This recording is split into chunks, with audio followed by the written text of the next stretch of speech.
로마서 8장 31절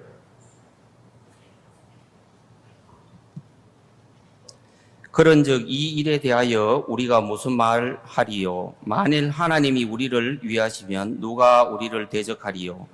자기 아들을 아끼지 아니하시고 우리 모든 사람을 위하여 내어주시니가 어찌 그 아들과 함께 모든 것을 우리에게 은사로 주지 아니하시겠느냐. 37절 그러나 이 모든 일에 우리를 사랑하시는 이로 말미암아 우리가 넉넉히 이기느니라. 오늘 특별히 하나님 앞에 간증할 수 있어서 너무 감사합니다. 지난주에 제가 영양교회를 주일 예배를 다녀왔습니다. 제가 이제 두 번째 영양교회를 갔다 왔는데요. 너무 이제 감사한 마음이 있어요. 영양교회가 그 오지잖아요. 오지 중에 오지가 영양인데, 제가 이제 특별히 저희 처갓집이 영양에 있어가지고 더 이제 마음이 많이 가는데, 자주 못 가니까요. 그래서 주일날 예배에 참석을 했는데, 우리 모친님이 이렇게 몇 분이 계시고, 또 우리 형제님, 이렇게 해서 영양교회가 굉장히 분위기가 좋은 거예요. 이 고립이 되다 보면은, 대구는 충만하지만은, 영양은 이제 고립이 되어서 충만하지 않잖아요. 그런데 목사님께서 지역교회에 우리가 매주 한 부부씩을 파송을 해서 예배를 드리고 그곳에서 간증을 하고 또 예배를 마치고 실버 대학도 하고 그 다음에 그 경로당 같은 데 찾아가기도 하고 복음 전하러 가기도 하고 이렇게 이제 계속 해왔었는데요. 한 모친이 실버 대학을 통해서 구원을 받았다고 합니다. 그래서 그 모친이 영양교회에서 한 20분 정도 거리에 차로 20분 정도 거리에 계시는데 이 모친이 버스를 타고 교회까지 매일 걸어오신대요. 걸어오셔가지고 구원받은 7개월 됐는데 한 7년이 넘었는 사람처럼 그렇게 신앙을 한다고 이렇게 간증을 하더라고요. 구원을 실버 대학을 통해서 죄 사함을 받고 했는데 교회를 그래 살피는 거예요. 교회에 쌀이 떨어지면 쌀도 갖다 주고 또 여러 가지 부족한 부분들이 있으면은 다 살펴가지고 교회에 올 때 다 가지고 온다 그러더라고요. 근데 혼자 이렇게 계시는데 그 모친이 구원받고 아들이 이제 포항에 있는데 포항에 이제 아들이 있으면서 포항에 오시라고 그런데 야야 실버 대학이 너무 좋다. 내가 다리가 걸어 다닐 때까지는 여기 있을란다. 니는 어떻게 생각하노? 아이고 엄마 그러면 그렇게 하세요. 그래서 이걸 이제 이야기하기 전에 거기 사모님한테 일일이 다 물어보신대요. 아이고 우리 아들이 오락하는데 어떻게 하면 좋겠습니까? 그러니까 모친님 우리 실버 대학에 오셔야지요. 그러니까 또 마음을 바꿔가지고 또 나오시고 또 자기 이제 집이 불교인데도 이제 복음을 듣고 이 마음을 탁 바꾸어서 교회 편에 정착해서 이렇게 일들을 해 나가시는데 교회에 굉장히 큰 기쁨이 되는 거예요. 저희들이 매주 가서 간증하고 하면서 이 간증이 다 퍼져나가는 거예요. 우리가 하는 간증이 영양교회 형제자매들이 듣고 대구교회에 저렇게 하나님이 역사하셨지 그러면서 교회가 굉장히 좋아지는 걸 제가 느꼈습니다. 우리가 정말 하나님 앞에 하는 이 간증이 울려 퍼지잖아요. 퍼져가지고 이게 그냥 간증 하나로 끝나는 게 아니고 야, 사람들 마음에 그 간증이 들어가면서 도전을 받게 되더라고요. 제가 그 역류성 식도염이 있어가지고 오래전부터 병원을 다녔습니다. 그래서 식도염이 별거 아니라 생각했는데 이게 좀 심하면은 막 가슴이 답답하거든요. 그래서 야, 내 심장이 문제가 있지 않냐 싶어서 또 병원에 가보면은 그거 심장병 아니라고 그거 식도염이라 그러면서 또 약을 주더라고요. 그래서 약을 주면은 조금 좋아져요. 조금 좋아져가지고 또 이제 제가 이제 커피를 되게 잘 마셨어요. 근데 커피를 마시면은 이 식도염이 굉장히 심해지거든요. 그래서 조금 심해지면은 제가 이제 커피를 끊습니다. 끊어가지고 한 달 정도 지나면은 조금 회복이 돼요. 그러면은 또 커피의 유혹을 또 못 참고 또 커피를 막 마십니다. 그러면은 또 심해지는 거예요. 그러기를 반복을 많이 했어요. 이게 이제 제가 약을 믿는 믿음이 생겨가지고, 아이고, 뭐 또 아프면은 뭐 약 먹고 또 커피 끊으면 되지. 이렇게 이제 지냈는데, 한 2달 전부터 시작해가지고, 가슴이 답답하고 또 증상이 이제 찾아오는 거예요. 그래서, 이번에도 보통 한 달을 커피를 끊으면은 이 속이 좋아졌거든요. 좋아졌는데 이번에는 한 달이 가도 증상이 똑같은 거예요. 한 달이 지났는데 갑자기 막 신물도 올라오고 그 다음에 막 물을 마시는 데 있잖아요. 물이 안 넘어가는 거예요. 여기서 딱 걸려요. 물을 마시면은. 야, 그래가지고 이거 식도염이 아닌갑다. 제가 보통 1년 단위로 위내시경을 하는데 제가 한 3년째 지금 위내시경을 안 했는데 갑자기 생각이 어떻게 드냐면 야, 이거 안에 뭐 있는갑다. 큰일 났다. 그런데 제가 교회에 있다 보니까 한번 점검하러 가기가 되게 쉽지 않더라고요. 그래가지고 가야지. 예, 저희 집사람하고 언제 갈래? 하다가 이제 계속 미뤄지는 거예요. 근데 이제는 물을 먹기가 너무 어려운 거예요. 음식은 아예 뭐 김치라든지 이런 거 먹으면은 막 너무 쓰라리고 아프고 또 안 넘어가니까요. 그래도 제가 꿋꿋하게 또 약 먹으면 되겠지 싶었습니다. 그래서 약국에 가가 약을 이제 병원에 약이 안 되니까 혹시나 약국에 약을 먹으면 될라나 싶어가지고 약국에 약을 샀어요. 사가지고 먹었는데 한 일주일을 먹어도 그것도 안 돼요. 이 정말 내가 생각하는 게 이게 맞구나. 빨리 병원에 가가지고 한번 진단 받아야지. 이렇게 이제 생각하고 있었는데 영양을 갔다 오고 목사님 영양교회가 지금 이렇습니다 하고 말씀드리려고 1월 이제 주일 저녁에 요 앞에 나와가지고 말씀드리려고 하니까 우리 형제 자매들이 막 계속 나오는 거예요. 나와가지고 손주현 형제님도 나와서 목사님 제가 기도를 좀 받고 싶습니다. 내가 어디가 아프고 또 자매님도 나와가 어디가 아프고 기도를 받더라고요. 제 차례가 이제 계속 뒤로 밀려졌어요. 그래 안경희 집사님도 나오셔가지고 목사님 제가 새벽 기도 때 하품을 하고 늘 잠이 와가지고 잠 때문에 제가 막 너무 힘듭니다 하면서 잠 때문에 기도 받네.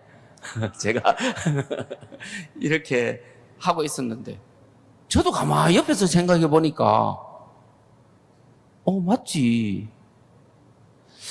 그래 나 아프잖아. 그때 이제 내가 아픈 걸 이래 좀 마음에서 느꼈어요. 나 지금 물도 잘 못 넘기잖아. 저 형제 자매들은 기도 받는데 나도 기도 받아야 되겠다. 12에 혈류병 걸린 여자가 예수님 옷자락만 만져도 낫는다 그랬잖아. 그래. 나도 기도 한번 받자. 그래가지고 멋쩍게 목사님한테 목사님 저도 기도 한번 해주세요. 이랬거든요. 그러니까 목사님이 장로님이 복음의 일을 하는데 하나님이 건강하게 해서 복음의 일을 힘있게 할 수 있도록 하나님이 은혜를 베풀어 달라고 기도를 쭉 해주시더라고. 그래 이제 마치고 집에 갔는데 세상에 그 다음날 있잖아요. 일어났는데 하나도 안 아픈 거예요. 물을 마셔도 물이 쑥 넘어가는 거예요. 이거 왜 이렇지?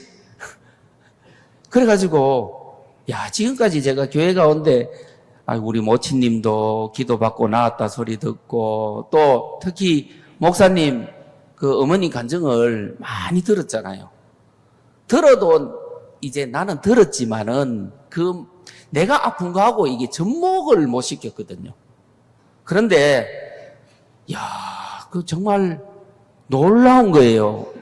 목사님 그 어머님이 영음하다. 아이고 참 영음하대 가듯이 안 아프네? 그래 이제 시간이 지금 일주일 지났거든요. 일주일 지났는데 하나도 안 아파요. 정말 영음한 거예요. 그래서 목사님 정말 하나님이 목사님을 통해서 또 은혜를 입혀 주시니까 내가 병에서도 낫는구나. 그렇게 이제 마음이 이렇게 들면서 너무 감사해서 간증드렸습니다. 행복의 샘, 은혜의 샘, 생명의 샘에 오신 여러분 환영합니다. 지난주에 박 목사님 이제 김천대학 채플 강의를 하러 오셨는데 제가 이제 김천대학에 갔다가 한 교수님을 만났어요. 몇 번 만나고 또 이렇게 이야기도 좀 나눈 교수님인데 이 교수님이 이제 유튜브로 제 설교를 몇 번 들으셨대요. 근데 목사님, 근데 설교가 너무 깊디다. 설교가 너무 길어가지고 듣다 보니까 조금 지칩니다. 그래서 오늘은 설교를 줄여서 내가 설교가 그렇게 길었나. 저는 예수님 은혜와 사랑이 너무 감사하고 싶은 이야기가 많아가지고 시간이 모자라는데 듣는 분들은 설교가 너무 길다고 말씀을 하셔가지고 제가 갔다 와서 우리 형제 자매들한테 물었어요. 제가 보통 설교를 얼마 정도 합니까? 우리 전요한 목사님 1시간 반씩 하십니다. 내가 그렇게 길게 했느냐고. 그래서 오늘은 1시간 반까지 안 하고 1시간 29분까지 제가 하려고 하니까 여러분 너무 긴장하지 마시고 편안하게 말씀을 들으시면 좋겠습니다. 이사야 41장 21절 말씀을 읽겠습니다. 이사야 41장 21절부터 제가 읽겠습니다. 나 여호와가 말하노니 너희 우상들은 소송을 일으키라. 야곱의 왕이 말하노니 너희는 확실한 증거를 보이라. 장차 당할 일을 우리에게 진술하라. 또 이전 일에 어떠한 것도 고하라. 우리가 연구하여 그 결국을 알리라. 혹 장래사를 보이며 후래사를 진술하라.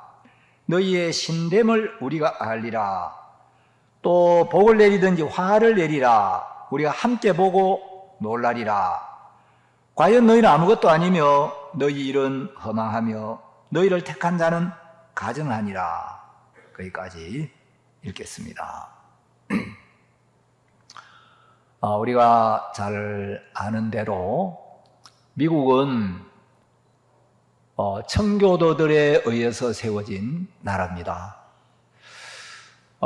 영국에서 하나님을 섬기던 사람들이 이제 영국 국교의 박해를 받으면서 우리는 모든 것을 잃어도 참 살아계신 하나님을 자유롭게 섬기고 싶다. 그래서 이제 이 청교도들이 네덜란드로 건너갔습니다. 그 당시에 이제 유럽 중에서 네덜란드가 비교적 이 개신교에 대해서 좀 자유롭고 또 박해가 좀 적은 나라라 가지고 네덜란드에 갔는데, 이 청교도들이 네덜란드에 가서 한 10년쯤 지나다 보니까 이제 핍박도 없고 어려움도 없고 고난도 없다 보니까 이분들은 나라도 버리고 집도 버리고 모든 걸 버리고 참 살아계신 하나님을 섬기기 위하여 이 네덜란드로 건너왔는데, 그 2세들이 세상 풍속을 좇고 세상에 빠지고 육을 따라 살고 신앙이 점점 죽어가는 거예요. 그래서 우리가 네덜란드에 있으면 안 되겠다. 그래서 이제 영국에 있던 사람들이 어디로 가야 우리가 하나님을 제대로 섬길 수가 있을까?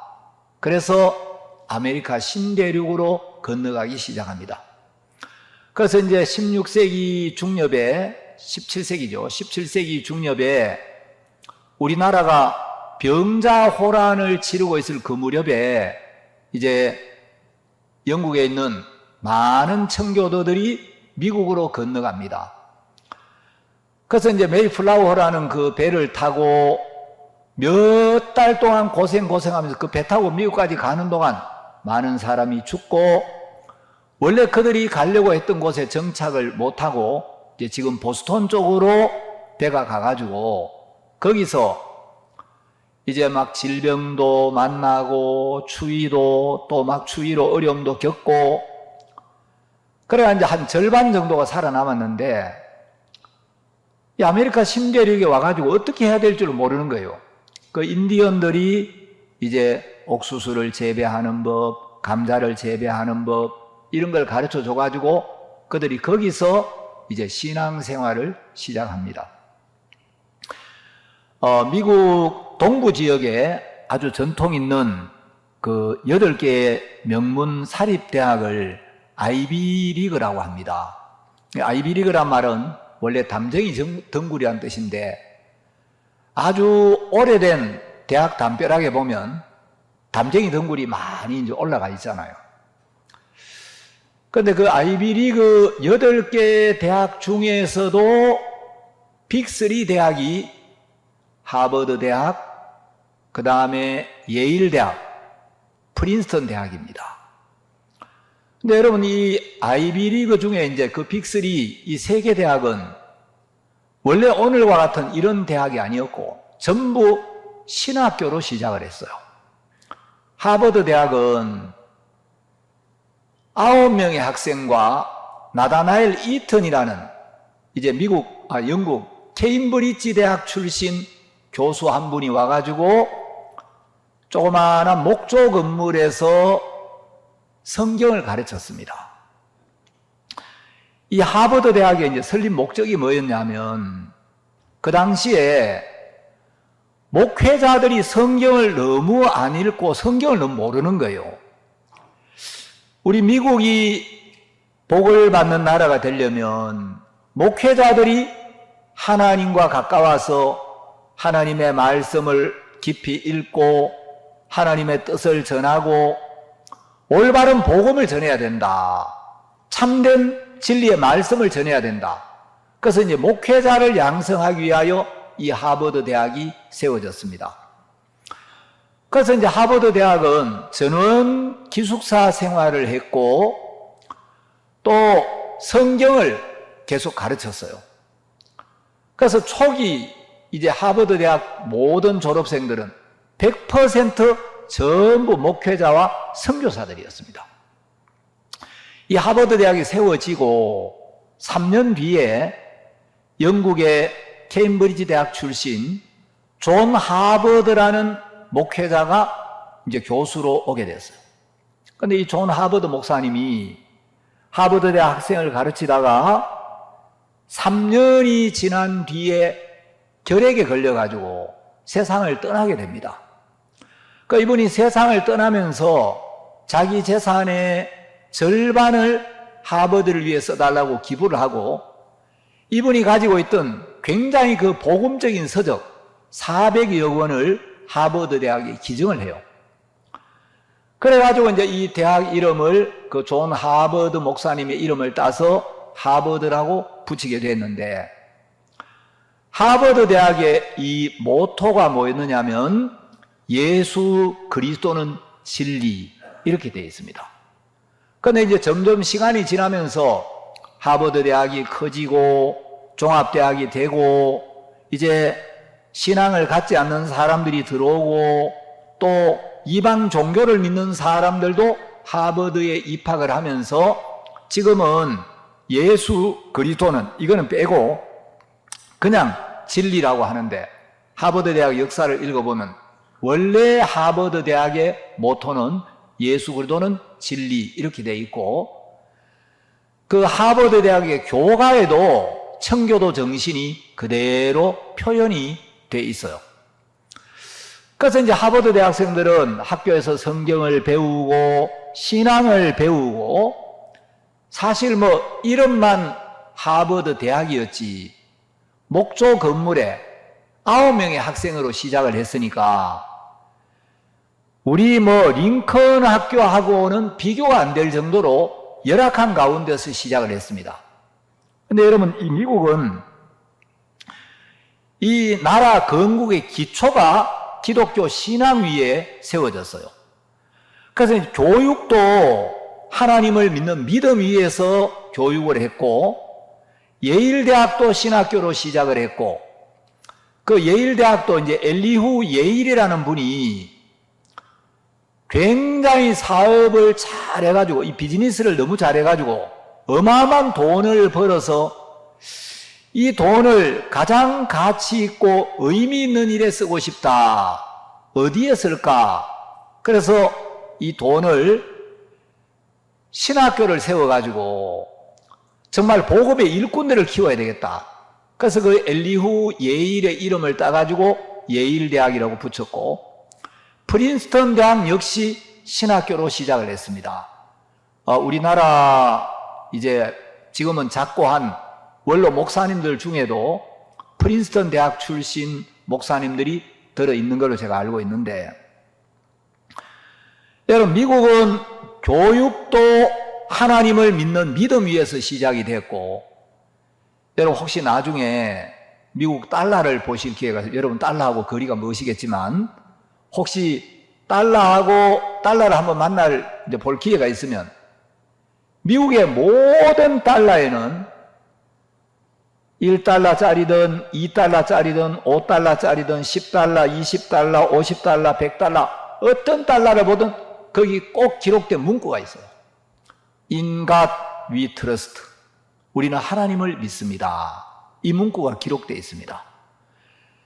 이 미국을 연설한 초창기 미국의 선조들은 돈을 보면서도 우리는 하나님을 믿는다. 형편이나 내 자신을 믿지 않고 우리는 하나님을 믿는다. 그걸 돈에 새겨놓고 돈을 볼 때마다 하나님을 기억하도록 그렇게 돈을 만들었어요. 여러분, 미국의 교육이나 경제만 그런 게 아니고 미국의 정치도 역시 그렇습니다. 역대 미국 대통령들은 거의 대부분이 대통령 선서를 할 때 하나님의 말씀인 성경 위에 손을 얹고 대통령 선서를 해요.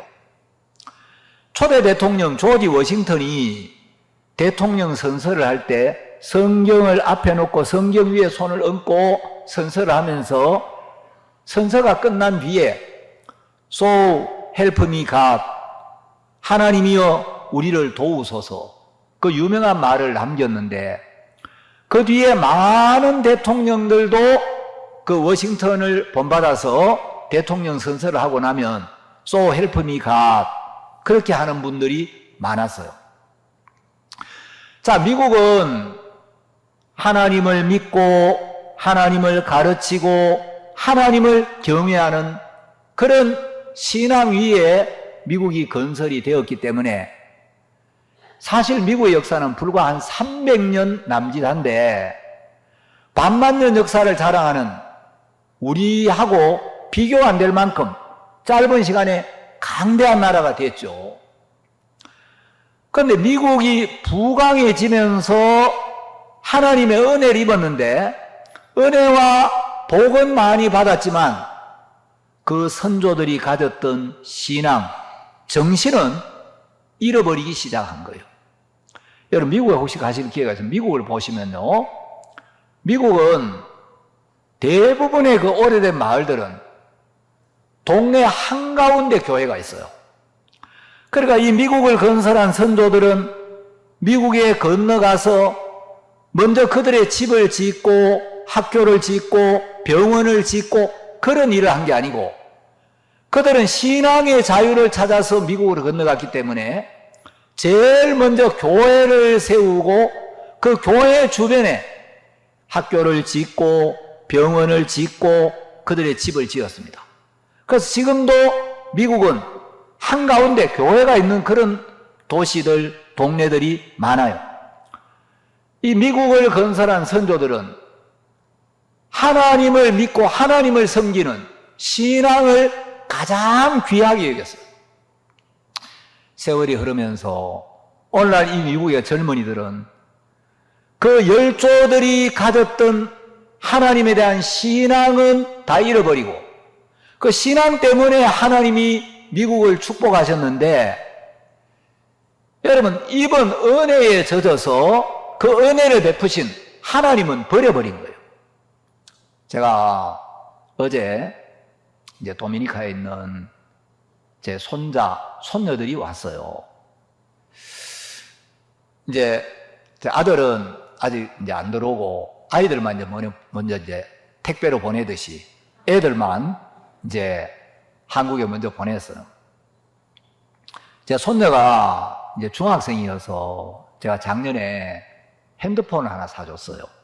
그러니까 도미니카 갈 때 핸드폰 하나 사줘야 되겠다. 그래서 도미니카 애들은 휴대폰을 언제부터 쓰냐? 초등학생도 다 가지고 있대요.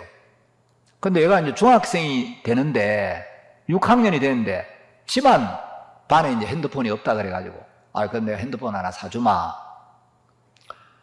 그래가지고 이제 핸드폰을 사줬는데 제가 이제 그 아들 휴대폰으로 색상이 이런 것도 있고 이런 것도 있는데 어느 게 마음에 드는지 물어봐라. 요게 마음에 든다고. 그 휴대폰을 사줬는데 너무 좋아하는 거예요. 그렇게 갖고 싶었던 휴대폰. 여러분 도미니카에 한국의 삼성 휴대폰을 가지게 되니까 휴대폰이 너무 좋죠.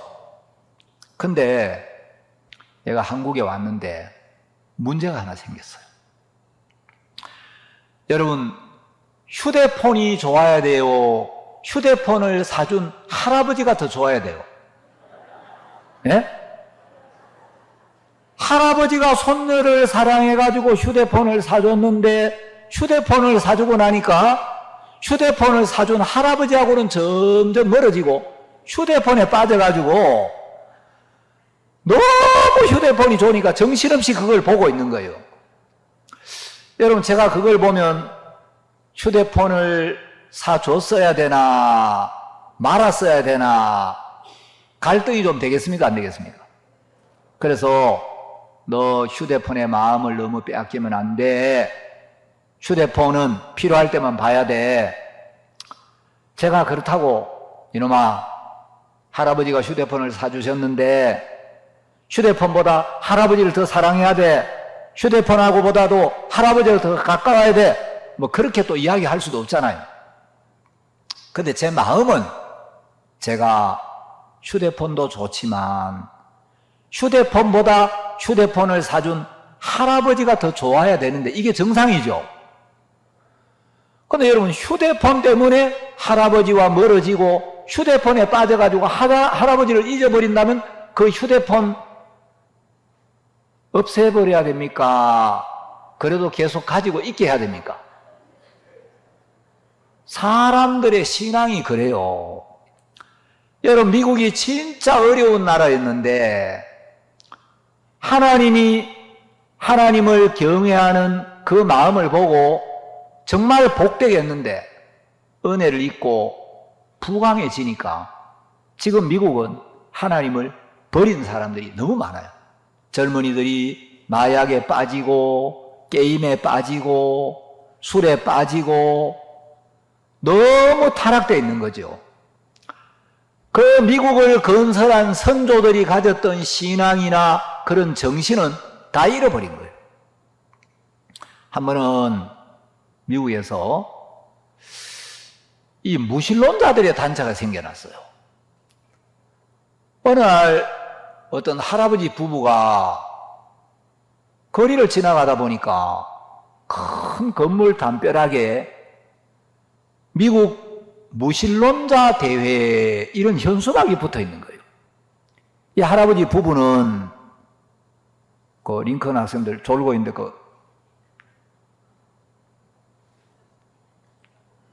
여러분들 예배 시간에 아예 잘 생각하고 일어서 왜 안 일어섰다가 잠 깨워. 예배를 예배답게 드려야지.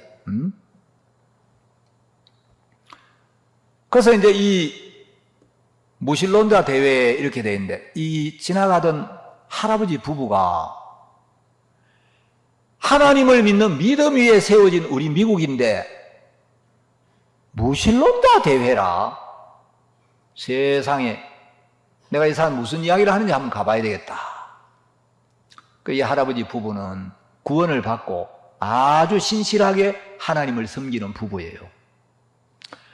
그러다 들어가니까 여러 무신론자들이 와가지고 하나님이 없다, 신은 없다, 죽으면 끝이다, 영혼이 없다, 성경은 읽는 그대로 다 믿으면 안 된다, 성경은 믿을 수 없는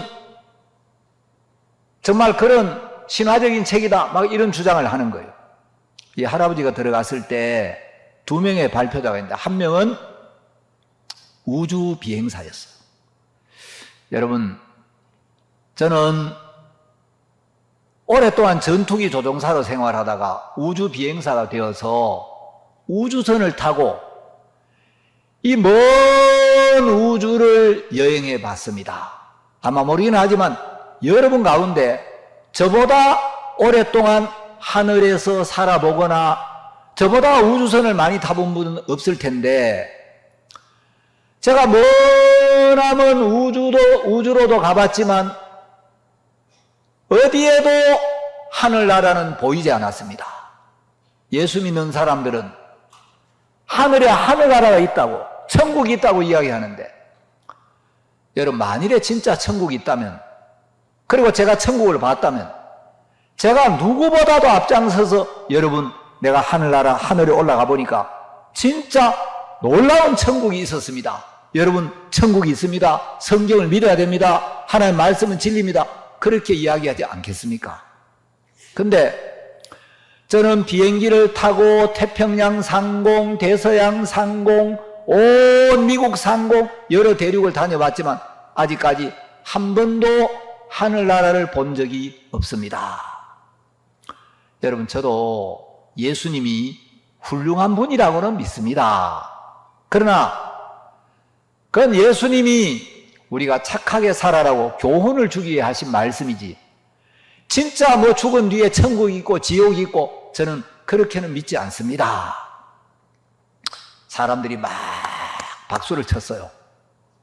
그 다음에 이제 마지막 발표자가 나왔는데, 이 사람은 시카고에서 오랫동안 병원을 이제 가지고 있는 아주 유명한 의사였어요. 여러분, 저는 또 다른 면에서 천국과 지옥이 없고 우리가 정말 죽으면 끝이라는 걸 증거하기 위해 나왔습니다. 예수 믿는 사람들은 우리가 육체만 있는 게 아니고 눈에 보이지 않는 영혼이 있는데, 이 영혼이 몸 안에 머물고 있다가 영혼이 몸을 떠나면 죽은 뒤에 심판을 받고, 죄가 있으면 죄인들은 영원한 지옥으로 떨어지고, 죄 사함을 받고 죄를 씻어야 영원한 천국에 간다고 이야기를 합니다. 여러분, 저는 시카고에서 30년 동안 외과 의사로 생활을 해왔습니다. 저는 하루 평균 아무리 적어도 2명 이상은 수술을 해왔을 텐데 1년이면 평균 제가 한 1000명 정도의 환자는 수술을 하는 편입니다. 30년이면 제가 얼마나 많은 환자를 수술했겠습니까? 저는 영혼이 어디 있나, 영혼이 심장에 들어있나, 간에 들어있나, 썰기에 붙어있나, 창자 안에 있나, 허파에 붙어있나, 30년 동안 현미경으로 영혼이 어디에 있는가 해서 인간의 오장육부를 구석구석 조사해 봤습니다. 전 지금까지 단 한 번도 영혼이라는 걸 본 적이 없습니다. 여러분, 영혼을 보신 분이 있습니까? 영혼이 어디에 있습니까? 영혼이 없는데 그 영혼이 무슨 천국을 가고 지옥을 간단 말입니까? 여러분, 우리 영혼이 몸을 떠나면 천국에 간다, 지옥에 간다, 그건 전부 믿을 만한 이야기가 못 됩니다. 저는 제 경험을 통해서 영혼은 없다, 영혼이 없기 때문에 영혼이 죽어서 간다는 천국도 없고 지옥도 없다, 이 사실을 여러분에게 분명하게 말씀드리는 바입니다. 그러니까 사람들이 막 또 박수를 치고 맞다고 사회자가 나왔어요.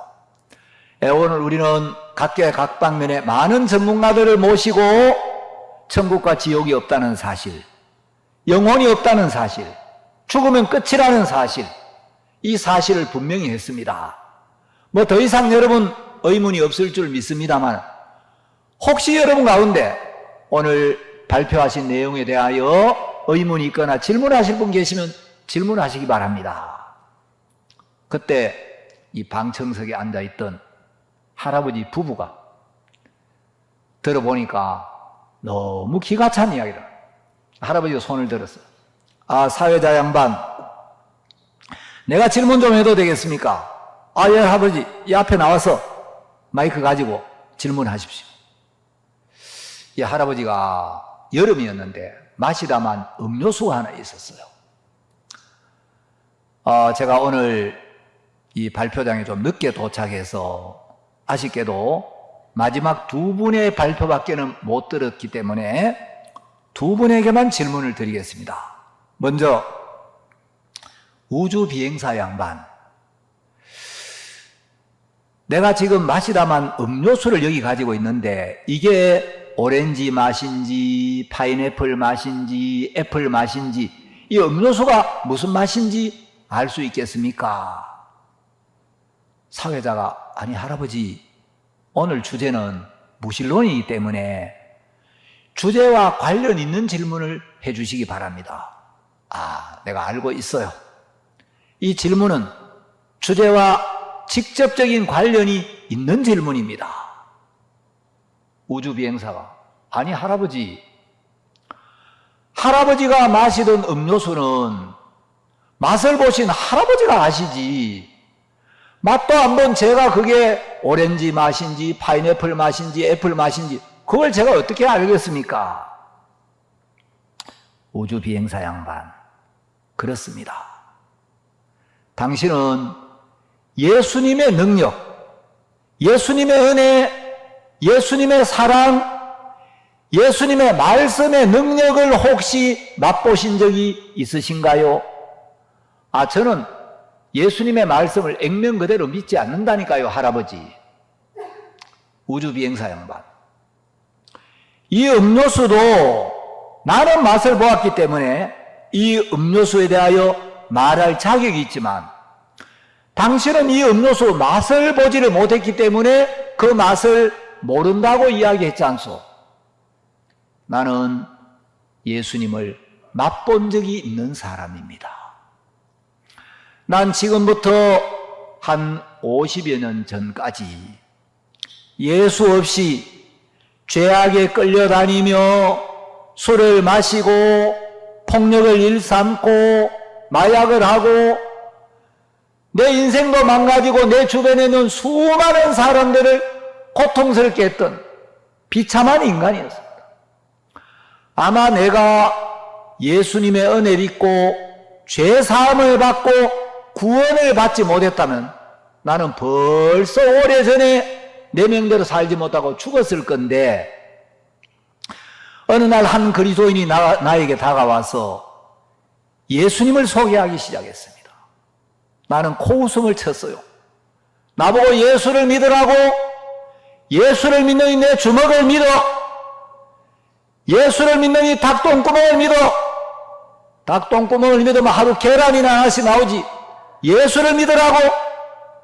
난 그 사람을 무시했는데, 그 사람은 내 무시에 전혀 개의치 않고 날마다 나에게 다가와서 그의 삶이 어떻게 변했는지, 그가 어떻게 예수님의 은혜와 사랑을 맛보게 됐는지, 그 예수님의 은혜를 증거하기 시작했어. 나는 그분의 말씀을 들으면서 마음이 열리기 시작했고, 내가 정말 저주를 받고 멸망을 당할 수밖에 없는 비참한 인간이었는데 하나님이 나를 사랑하셔서 나를 죄악에서 구원하기 위하여 당신의 아들을 아끼지 아니하고 이 땅에 보내시고, 죄 없는 당신의 아들에게 나의 모든 죄를 담당시켜서 예수님이 내가 받아야 될 죄의 벌을 대신 받고 내가 받아야 될 모든 심판과 형벌을 대신 받으셔서 내 모든 죄를 씻어주시고 나를 의롭게 하기 위하여 십자가에 못 박혀 죽으심으로 내 모든 죄가 영원히 사해지고 내 영혼을 깨끗하게 하신 그 은혜를 깨닫고 내가 구원을 받게 되었습니다. 구원받은 후 예수님의 인도를 받고 예수님과 동행하는 동안 내게서 술이 떠나고 마약이 떠나고 거친 말이 떠나고 내게서 모든 어둠이 떠났습니다. 그리고 하나님은 내 삶 속에 말할 수 없는 은혜와 감사와 기쁨과 행복을 주셨습니다. 우주비행사 양반, 당신은 내 손에 있는 이 음료수를 맛보지 못했기 때문에 내가 들고 있는 이 음료수 맛이 무슨 맛인지 모른다고 했지 않소? 내가 믿는 하나님의 말씀에 시편이라는 성경이 있어요. 시편 34편 8절에 보면 이런 말씀이 있습니다. 너희는 여호와의 선하심을 맛보아 알지어다. 그에게 피하는 자는 복이 있도다. 자, 여기 하나님은 여호와의 선하심을 맛보아 알지어다. 음료수의 맛을 본 사람하고 보지 못한 사람하고 전혀 다르죠. 예수님의 은혜를 맛보고 예수님 말씀의 놀라운 능력을 맛보고 예수님의 사랑을 맛보고 예수님의 능력을 맛본 사람은 나처럼 어둠에서 벗어나고 감사하고 평안하고 소망이 넘치고 기쁨이 넘치는 삶을 살게 됩니다. 우주비행사 양반, 나는 예수님을 맛본 사람이기 때문에 예수님에 대하여 분명하게 이야기할 자격이 있습니다. 그 당신은 예수님의 능력을, 예수님의 은혜를, 예수님의 사랑을, 예수님 말씀의 능력을 맛도 못 본 분이 어떻게 예수님에 대해서 감히 이러쿵저러쿵 말할 수가 있습니까? 그러니까 이 할아버지가 나와가지고 음료수 한 잔 들고 이게 무슨 맛인지 알 수 있겠소? 그래가 할아버지가 지금 뭔 또 핀트가 안 맞는 이야기를 하시나 했는데 이 할아버지한테 우주비행사가 한마디도 못하고 일대빵으로 딱 깨진 거예요. 할아버지가 다시 이야기했어. 마지막으로 우리 의사 선생님에게 말씀을 드리겠습니다. 의사 선생님이 긴장이 되는 거예요. 이 할아버지가 보통 할아버지가 아닌 거예요.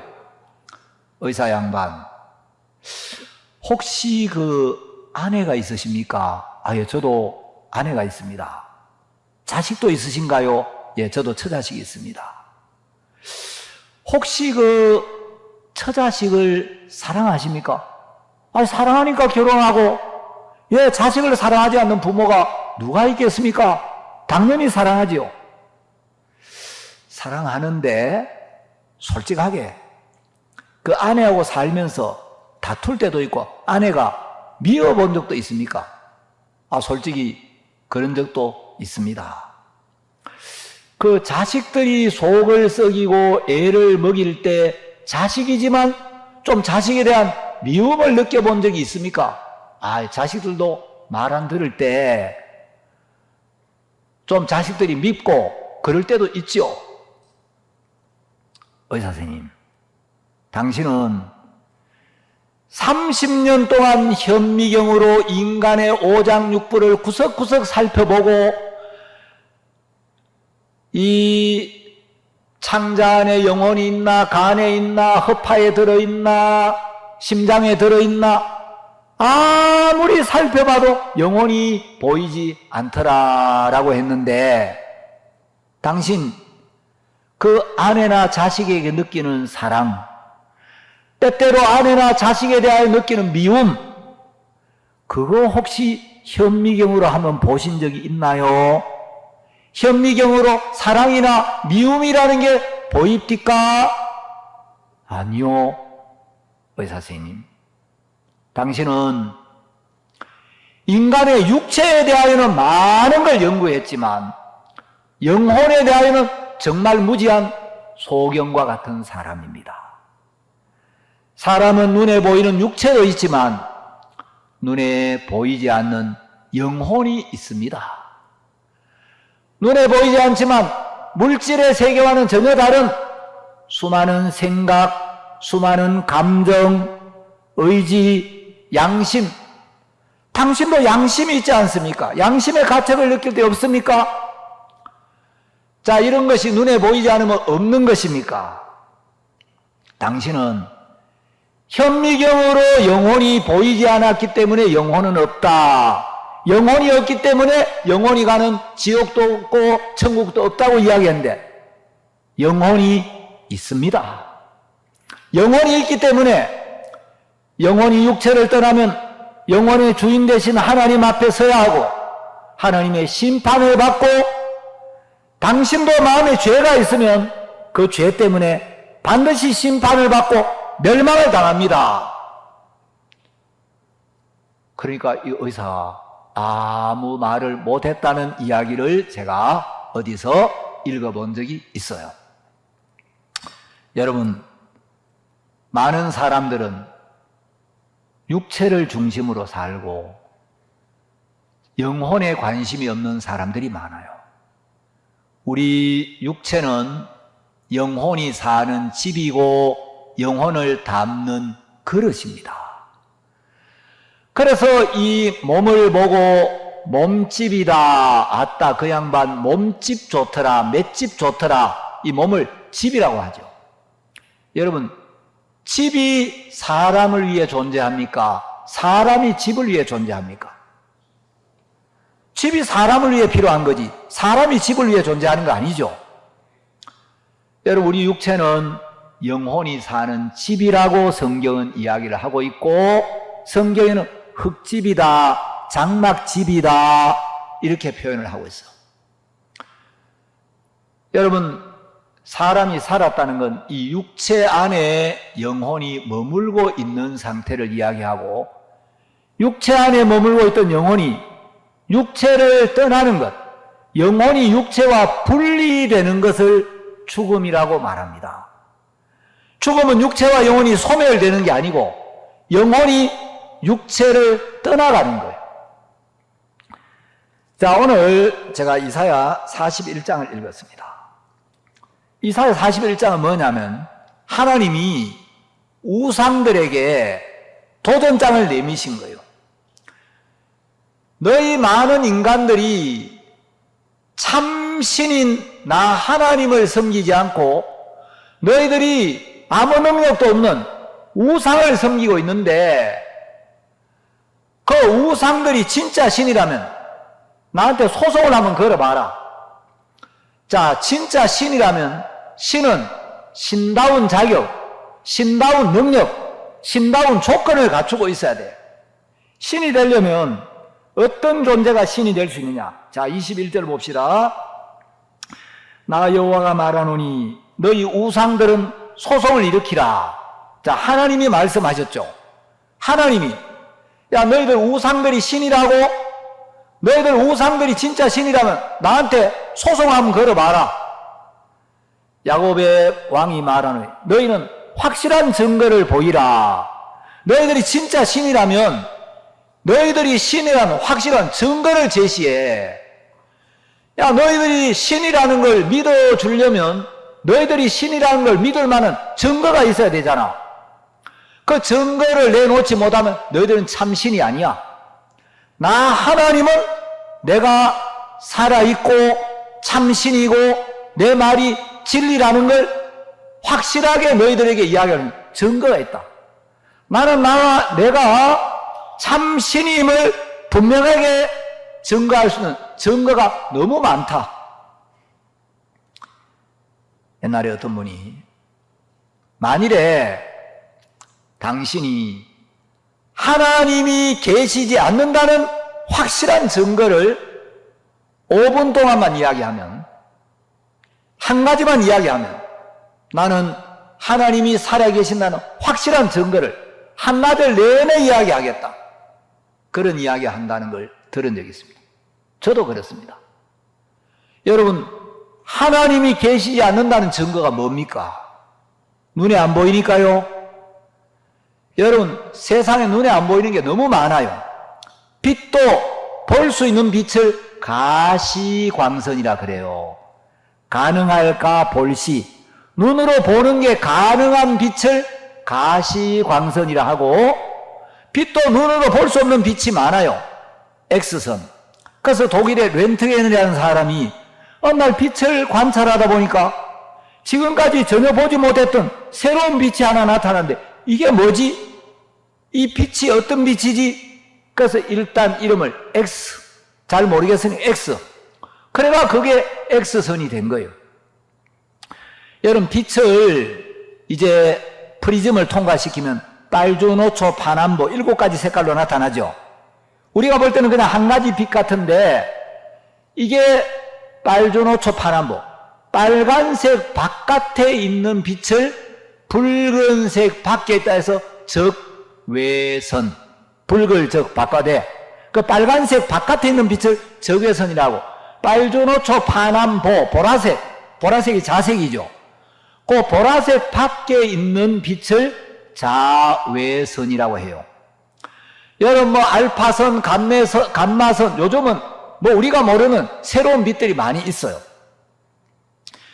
여러분, 빛도 눈에 보이는 빛이 전부가 아니고, 귀도, 소리도 우리가 들을 수 있는 소리가 있고 들을 수 없는 소리가 있어요. 가청 주파수라는 게 있고 또 들을 수 없는 소리들이 있는데, 우리 눈으로 볼 수 있는 것들은 극히 제한적이에요. 여러분, 하늘에 별이 몇 개쯤 있을 것 같습니까? 이 지구 위에 있는 모든 모래알갱이를 합친 것보다 더 많대요, 과학자들은. 여러분, 낙동강변에 있는 모든 모래알갱이 숫자 다 헤아릴 수 있어요? 한도 없겠죠? 그런데 이 지구 위에 있는 모든 모래알갱이, 여러분, 바닷가에 가보세요. 모래알이 얼마나 많아요? 그 숫자 뭐 상상도 할 수 없죠? 그만큼 많은 수의 별이 있다고 이야기를 해요. 근데 우리 눈으로, 육안으로 볼 수 있는 별은 과학자들이 약 4,000개에서 6,000개 정도라고 합니다. 관찰이 가능한 별은 한 6,000개 정도밖에 안 되는데, 보이지 않는 별은 여러분 바닷가에 모래알보다 많다니까. 우리 눈으로 볼 수 있는 세계는 극히 제한적이에요. 여러분, 눈에 보이는 세계가 더 많습니까? 보이지 않는 세계가 더 많습니까? 여러분, 물질의 세계에도 어떤 이치와 법칙이 있어요. 그래서 물질의 세계에 어떤 법칙이 존재하지? 그걸 연구하는 분야를 물리학이래요. 물질의 이치. 그래서 물은 높은 곳, 자연 상태에서 높은 곳에서 낮은 곳으로 흐른다. 물은 0도에서 흐르고 100도에서 끓는다. 이게 물질의 어떤 법칙이죠. 자, 그런데 물질의 세계만 어떤 법칙이 있는 게 아니고 마음의 세계에도 이치와 법칙이 있어요. 여러분, 누구든지 자존심을 무시하고 자기를 어렵게 하고 자기한테 피해를 주면 불쾌감이 일어납니까? 안 일어납니까? 일어나죠? 이게 마음의 이치, 마음의 법칙이에요. 여러분, 못나도 잘났다 하면 듣기가 좋아요, 안 좋아요? 무식해도 똑똑한 줄로 인정해주면 기분이 과히 나쁘지 않죠? 사람들의 마음의 이치가, 그게 심리란 말이죠. 마음의 이치를 연구하는 게 심리예요. 그런데 세상에는 물질의 세계만 있는 게 아니고 마음의 세계도 있고 눈에 보이지 않지만 영적인 세계가 분명하게 있어요. 근데 사람들은 사탄에게 속아서 하나님을 떠나서 육신에 속해 있기 때문에 육체는 썩어 없어지는 것이고 영혼은 영원한 건데 썩어 없어질 육체를 중심으로 살지 영혼에 관심이 없는 거예요. 하나님이 세상을 지으실 때 이 모든 물질의 세계는 사람을 위하여 지으셨어요. 하나님은 물질이 필요가 없어요. 이 물질은 공기도 햇빛도 물도 다 사람에게 필요한 거예요. 여러분, 현재까지는 액체 상태의 물이 지구 외에는 다른 데서 발견된 적이 별로 없어요. 왜 지구에만 물이 있나? 사람이 여기 사니까. 우리가 마시는 공기, 여러분 공기 중에 산소가 21%, 질소가 78%가 있어요. 자, 사람은 이산화탄소를 내뿜고 식물로부터 산소를 받아들이고 식물은 사람이 내뿜는 이산화탄소를 받아들이고 산소를 내뿜어줘요. 그런데 사람에게 산소가 많이 필요하다고 해서 공기 중에 만일에 산소가 한 99%쯤 있으면 어떤 일이 생기겠습니까? 여러분, 산소 용접기로 용접할 때 불이 샥 붙는 거 봤죠? 산소가 많이 필요하다고 산소만 잔뜩 채워 넣으면 담배 한 대 피우려고 라이터 불 켜는 순간 지구가 폭발해 버리겠죠. 그렇죠? 이 질소가 사이사이 78%가 끼어 있어가지고 우리가 불을 켜도 불길이 딴 데로 안 번져요. 그리고 산소가 21%가 있어가지고 불을 탁 켜면 가까이에 있는 산소에 불이 붙지만 불이 딴 데로 안 번져가요. 여러분, 우리는 잘 모르고 살지만 하나님은 공기를 만들 때도 지구를 만들 때도 이 지구와 태양과의 거리가 너무 가까워도 사람이 타 죽고 너무 멀면 얼어 죽고 지구가 너무 커도 안 되고 너무 작아도 안 되고 사람이 살기에 딱 맞게 만들어놨어요. 자, 성경에 그렇게 기록이 돼 있어요. 자, 이사야서에 보면은 45장 18절을 봅시다. 이사야 45장 18절에 보시면 여호와는 하늘을 창조하신 하나님이시며 땅도 조성하시고 견고케 하시되 헛되이 창조치 아니하시고, 자, 헛되이 창조치 않았다는 것은 하나님이 만드신 만물 중에 하나도 의미 없이 목적 없이 뜻 없이 만든 게 없다는 거예요. 하나님이 만드신 모든 것들은 목적이 있고 뜻이 있다는 겁니다. 그래서 헛되이 창조치 아니하시고 사람으로 거하게 지은 자신이라.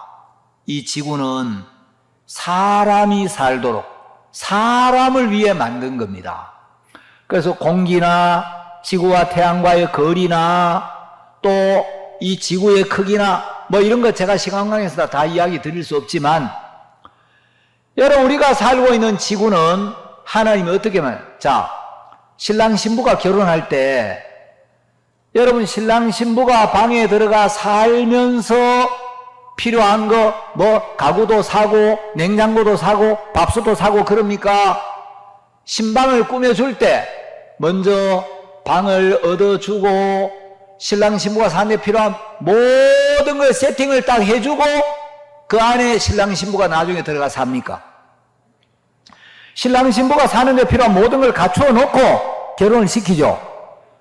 하나님도 인간이 사는데 필요한 모든 조건을 다 갖추어 놓고 마지막에 사람을 창조하신 거예요. 자, 그런데 요즘 제가 어떤 유튜브를 보니까 유튜브에 어떤 제목이 있느냐 하면 기독교 망치는 대속신앙, 이런 제목으로 누가 유튜브를 올려놨어요. 여러분, 기독교 신앙의 핵심이 대속신앙인데 기독교 망치는 대속신앙이라 이게 도대체 무슨 말인가? 제가 영상을 들어보니까 우리나라의 아주 명문대학을 졸업하고 외국 가서 박사학위를 받아온 유명한 비교 종교학자가 이 기독교의 대속교리가 잘못됐다는 거예요. 아니, 죄는 내가 지었는데 왜 내 죄를 예수님이 해결해야 되냐? 왜 예수가 대신 죄값을 지불해야 되냐? 내가 잘못을 하고 내가 죄를 지었으면 내가 책임을 지고 내가 해결을 해야 되지. 왜 죄는 우리가 지었는데 예수님이 그걸 대속해야 돼? 그래서 대속의 교리는 잘못된 교리고 대속이 아니라 올바른 진리는 자속이어야 한다. 자기 죄값을 자기가 지불해야 된다는 거죠. 제가 속으로 잘났어 정말 그런 생각이 좀 들었어요. 여러분, 이분은 하나님이 말씀하시는 죄가 뭔지를 모르는 거예요. 성경이 말하는 정확한 죄가 뭔지를 본 적이 없으니까 죄가 뭔지도 모르고 자기 생각으로 자속을 해야지 왜 대속을 해? 얼마 전에 우리가 이제 대구 시내 우리 언론인들 모임을 자주 가져요. 많은 기자분들, 뭐 언론사 사장님들, 또 뭐 부장님들, 본부장님들 이제 한 20명씩 우리가 모임을 갔는데 제가 계속 말씀을 전해요. 그런데 그분들 중에 신앙이 있는 분도 있고 없는 분들도 있는데 기자님은 혹시 신앙생활 좀 해본 적 있습니까? 그러니까 목사님, 저는 자신을 믿는 아신교라는 걸 믿고 있습니다. 믿을 신, 저는 아신교 신자입니다. 자기를 믿는다는 거예요. 맞아요. 하나님을 믿지 않으면 다 자기를 믿게 돼 있어요. 그래, 아신교 신도라는, 아신교라는 게 있구나 처음 알았어요. 그런데 이분이 뭐라고 이야기하냐? 이 대속 사상은 원래 기독교의 교리가 아니고 이게 1세기에 로마 제국에서 만든 로마의 형법에 있던 교리다. 그 로마 시대에 어떤 사람이 죄를 지어가 자기가 죄값을 치르지 못하면 다른 사람이 죄값을 대신 지불하도록 하는 그런 대속법이 있었는데 기독교가 그걸 받아들여 가지고 대속교리를 발전시킨 거다, 이렇게 이야기를 하는데 천만의 말씀, 무식의 극치, 구약성경 한 번도 제대로 안 읽어본 사람이에요. 자, 여러분, 대속이란 말이 정말 구약시대에 없다가 기독교 초기에 로마 제국의 그런 사상을 받아들인 건가? 진짜 성경을 몰라요. 여러분, 무식한 사람이 용감하다 그러죠?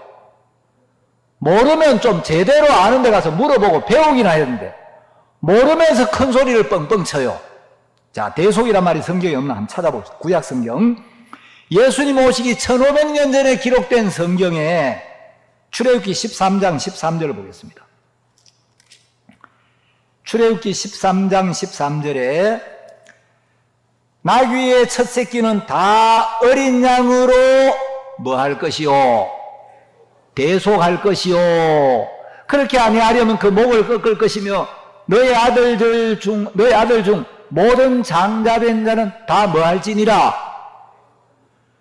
예수님 오시기 1500년 전에 모세가 기록한 출애굽기에 여기 한 구절 안에 대속이란 말이 2번씩이나 나오잖아요. 여러분, 이게 로마의 형법에서 받아들인 겁니까?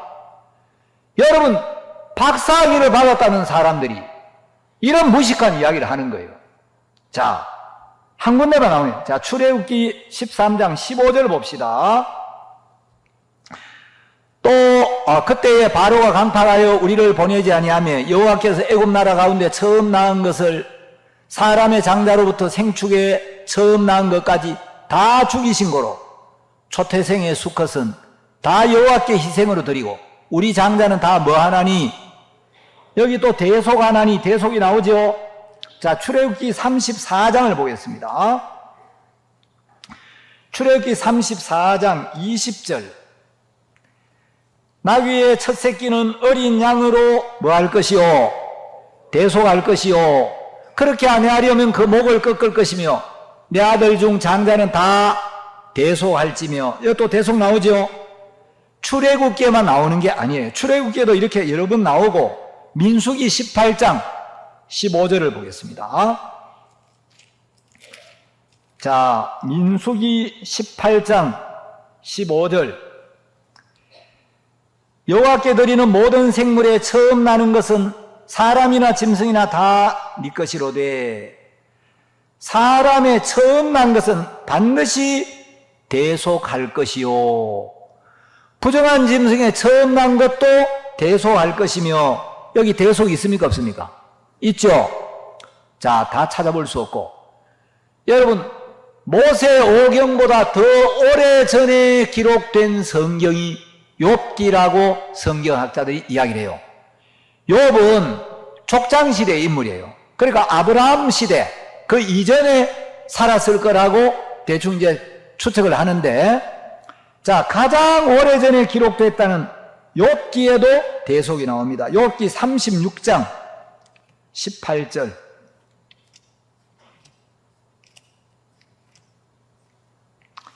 자, 욥기 36장 18절에도 보시면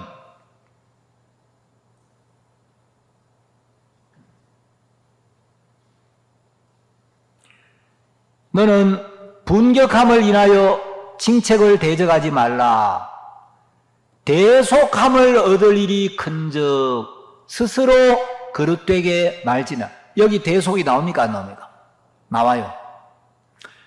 여러분, 우리나라에서 진짜 명문대학을 졸업하고 외국에 가가지고 박사학위를 받았다는 박사 양반께서 원래 이 기독교 신앙에는 대속사상이라는 게 없었는데 로마 제국에서 로마 제국의 형법에서 이 대속 교리를 받아들인 거다. 여러분, 누가 이런 사람한테 박사학위 줬는지 모르겠어요. 진짜 성경을 모르면서, 문제는 모르는데 모르면서 아는 척을 하는 거예요. 그리고 인류대학 나오고 해외 가서 박사학위 받고 많은 책을 쓰고 많은 강연을 하고 또 거기 댓글 달아놓은 거 보니까 막 사람들이 너무너무 공감하는 댓글을 많이 달아놨어요. 여러분, 우리나라에 비교 종교학을 했다는, 또 나름대로 세상적으로 명문대학을 나오고 똑똑하고 유명하고 TV에도 많이 나오고 정말 사람들에게 강연도 많이 하는 똑똑한 사람들이 대부분 어릴 때 기독교 집안에서 자란 사람들이에요. 내가 이야기한 이런 비교 종교학자나 이 사람이요, 어릴 때 교회를 다녔는데 어릴 때 자기가 교회를 다니면서 궁금한 게 너무 많더라는 거예요. 그 주일학교에서 또 이제 교회를 다니면서 선생님, 처녀가 어떻게 아이를 낳아요? 죽은 사람이 어떻게 부활할 수 있어요? 사람이 어떻게 바다 위를 걸을 수가 있어요? 이런 질문을 했는데 아무도 거기에 대하여 명쾌하게 답을 못 해주고, 너 왜 쓸데없는 생각을 많이 해? 너 왜 쓸데없는 그런 질문을 많이 해? 뭐라 하기만 한 거예요.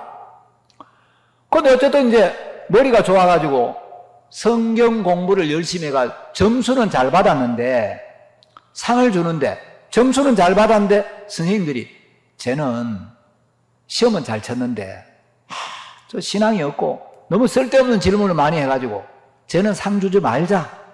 근데 그 선생님 한 분이 그래도 점수가 잘 나왔는데 상은 줘야지. 그래 상을 받기는 받았다 하더라고요. 여러분, 우리가 음식을 먹었는데 음식이 몸 안에 들어가서 소화가 되면 피가 되고 살이 되죠. 근데 이게 소화가 안 되면 체해요. 얹혀가지고 몸을 고통스럽게 하죠. 여러분, 의문이 있는데, 이거는 왜 이런 거지요? 이걸 그 교회에서 잘 풀어주었더라면 이런 사람들이 성경을 부인하는 이런 비교 종교학자가 안 됐을 거예요. 처녀가 어떻게 아이를 낳습니까? 그건 우리로서는 이해가 안 가. 자, 처녀가 아이를 낳는 것은 생물학적으로는 말이 안 되는 이야기지. 죽은 사람이 부활하는 거, 예수님이 말씀으로 문둥병을 고치고 중풍병을 고치고 혈루증이 낫게 하고 베드로의 장모의 열병이 낫게 하고 야이로의 딸이 죽었다가 살아나게 하고, 이거는 의학적으로는 설명이 안 돼. 그렇지. 자, 예수님이 바다 위를 걸으시고 말씀으로 풍랑을 잠잠케 하시고 물리학적으로는 설명이 안 돼. 그렇지. 또 예수님이 하신 일들을 보면 예수님이 이제 물이 포도주가 되게 했다는데 피가 죄를 씻는다는데 이건 화학적으로는 설명이 안 돼.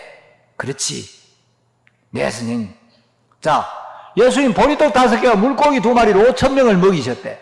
예수님 말씀으로 무화과를 저주하니까 무화과 나무가 말라버렸대. 예수님이 잡혀갈 때 그 대제사장의 종인 이제 말고의 귀를 베드로가 칼로 쳐가지고 귀가 뚝 떨어졌는데 예수님이 떨어진 귀를 주세가 딱 붙여주셨어. 아니, 베드로가 칼로 쳐가지고 귀가 떨어져가 피가 출출 나는데 그냥 주사가 딱 붙이니까 딱 붙고 본드도 아니고 그게 말이 돼? 자, 이건 상식적으로 이성적으로는 이해가 안 돼. 맞아. 그런데 그럼에도 불구하고 우리가 이걸 믿어. 왜 믿느냐 하면 이사야라는 선지자가 있었어. 이사야라는 선지자는 예수님이 오시기 700년 전에 살았던 선지자야. 너 700년 후의 미래를 정확하게 알 수 있어? 모르죠. 근데 이사야는 하나님의 계시를 받아서 이사야 7장 14절, 이건 구약시대야. 예수님 오시기 700년 전인데 이사야 선지자가 예언을 하기를, 자, 이사야 7장 14절을 봐. 여기 뭐라고 되어 있느냐면 아들을 낳으리니 그러므로 주께서 친히 징조로 너희에게 주실 것이라. 보라, 처녀가 잉태하여 아들을 낳을 것이요 그 이름을 임마누엘이라 하리라. 자, 여기 이사야서에 처녀가 잉태하여 아들을 낳는다고 예언이 되어 있었어. 그리고 그 예언대로 예수님이 처녀 동정여인 마리아에게서 나셨어. 자, 하나님이 약속하셨고 약속이 성취가 됐으니까 우리가 이걸 안 믿을 수가 없는 거야. 그런데 이사야서에만 이렇게 예언이 되어 있는 게 아니고 성경 중에 제일 먼저 나오는 창세기 3장 15절에도 보면 여기 여자의 후손이란 말이 2번이나 나와. 자, 이 여자의 후손은 바로 아담의 혈통을 타고나지 아니하고 여자인 마리아의 배를 빌려서 이 땅에 오실 마리아의 배를 빌려 이 땅에 오실 예수님을 이야기하는 거야. 그래서 어떤 성경에는 여자의 후손이라고 표현을 했고 어떤 성경에는 처녀가 잉태하여 아들을 낳는다 직접적으로 언급을 했는데 구약 성경에 이렇게 예언이 되어 있고 하나님이 약속을 하시고 그 약속대로 예수님이 오신 거야. 그래서 우리가 이 말씀을 믿는 거야. 야, 생각을 해봐. 만일에 예수님이 우리가 볼 때 이해가 가는 일만 하시고 우리가 볼 때 할 만한 일만 하시고 우리가 못하는 거 못한다면 그 예수를 뭐 때문에 믿어? 죽은 자도 살리고 병든 자도 고치고 그래서 우리가 예수를 믿는 거야. 그 예수님이 지금도 우리 교회 안에 살아 역사하시잖아요. 오늘 아침에도 최 장로님 간증하셨죠. 식도염이 생겨가지고 병원에서 몇 달 약을 먹어도 안 낫는데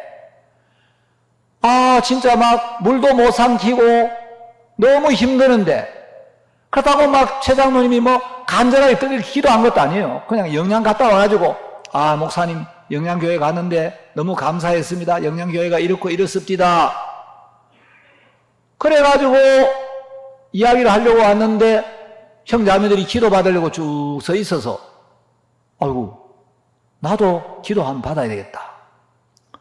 기도를 받았는데 그 다음부터 오늘까지 위장이 깨끗하게 나와서 물도 못 마시던 장로님이 너무 편해지고 여러분 우리 교회 안에 하나님 살아 일합니까 안 합니까?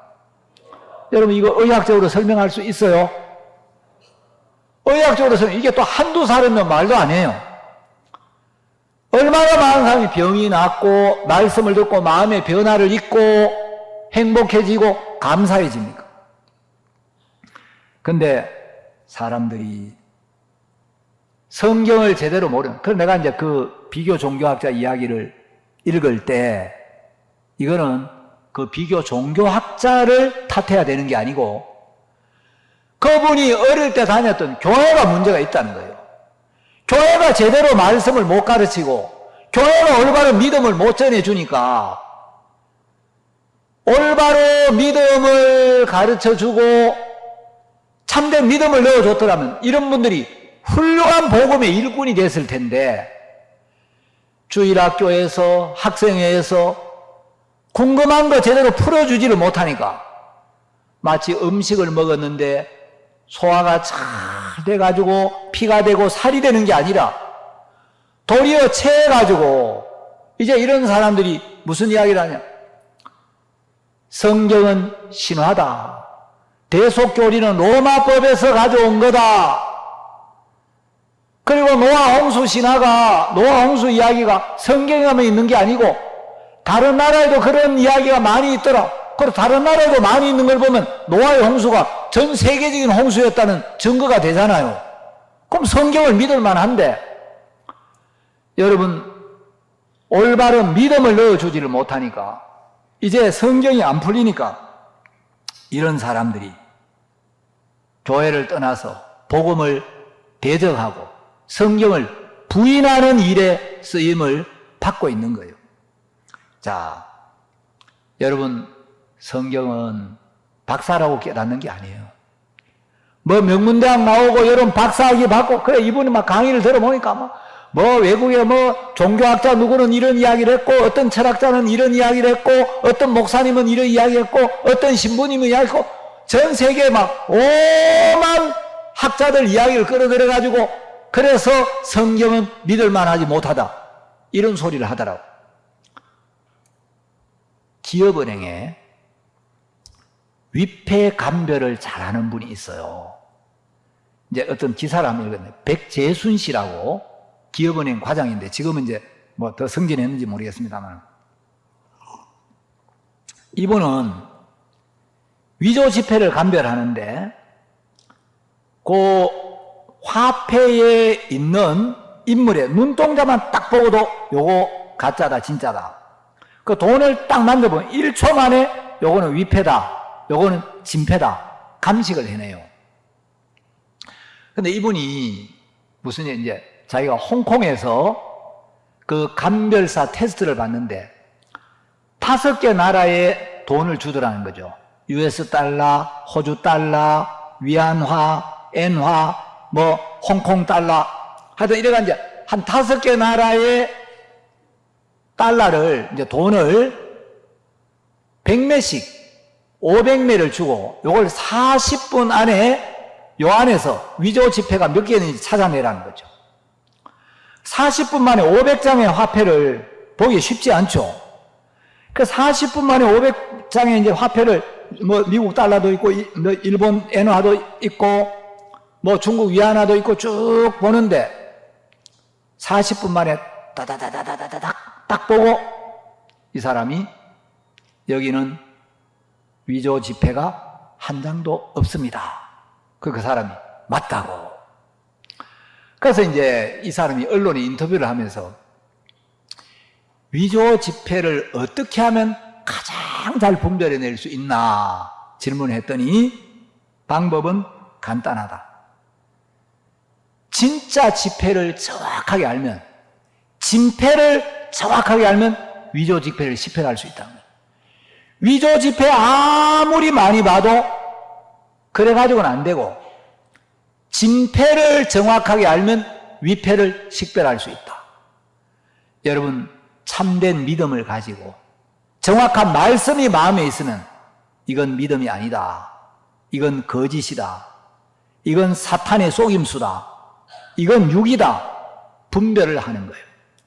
그래서 제가 이런 뭐 요즘 언론에 많이 나오는 유명한 강사들이 정말 막 저명한 대학을 나오고 뭐 오만 동양 철학 성경까지 버무려가지고 막 다 아는 것처럼 그 양반들 이야기 들으면 조선천지 모르는 게 없어. 혼자 다 알아. 근데 진짜 성경을 몰라요. 여러분, 그런 사람들에게 창세기에서 창세기 1장에 감추어진 예수님을 볼 수 있느냐? 창세기 2장에서 예수님을 찾아낼 수 있느냐? 창세기 3장에서 예수님을 발견해낼 수 있느냐? 전혀 몰라요. 성경에 보면 이런 이야기가 있습니다. 고린도전서 1장 21절을 봅시다.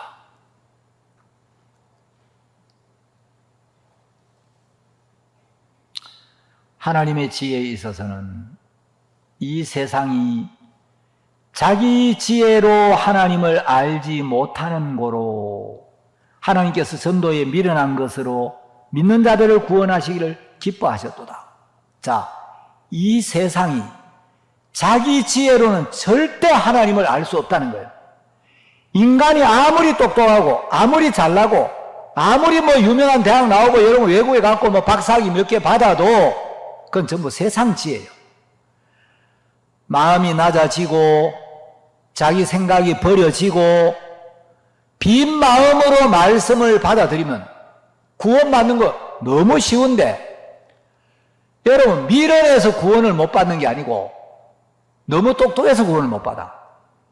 진짜 똑똑해서 똑똑한 게 아니고 똑똑한 줄로 착각해가지고 하나님의 지혜를 모르면서 인간의 지혜로 하나님의 지혜를 대적하는 거예요. 자, 고린도전서 3장 18절을 보겠습니다. 고린도전서 3장 18절. 아무도 자기를 속이지 말라. 너희 중에 누구든지 이 세상에서 지혜 있는 줄로 생각하거든 미련한 자가 되어라. 그리하여야 지혜로운 자가 되리라. 여러분, 세상에서 똑똑한 줄 알면 내가 미련한 자가 돼야 돼요. 미련한 자가 돼야 하나님의 지혜를 사모하게 되고 하나님의 지혜를 받아들일 수 있어요. 자기 똑똑한 줄 알기 때문에, 자기 옳은 줄 알기 때문에 하나님의 말씀이 마음에 들어가지를 않는 거예요. 자, 19절. 이 세상 지혜는 하나님께 미련한 것이니 기록된 바 지혜 있는 자들로 하여금 자기 괴율에 빠지게 하시느니라 하였고, 또 주께서 지혜 있는 자들의 생각을 헛것으로 아신다 하셨느니라. 하나님은 지혜 있는 자들의 생각을 헛것으로 하신다. 뭐 네가 똑똑해? 네가 명문대학을 졸업했어? 네가 뭐 비교 종교학 박사? 네가 뭐 철학 박사? 여러분, 하나님은 헛것으로 한다는 거죠. 세상에 많은 신들이 있습니다. 사람들이 신이라고 믿는 많은 자, 한 군데 고린도전서 8장 5절 한번 봅시다. 자, 고린도전서 8장 5절에 보시면 비록 하늘에나 땅에나 신이라 칭하는 자가 있어 많은 신과 많은 주가 있으나,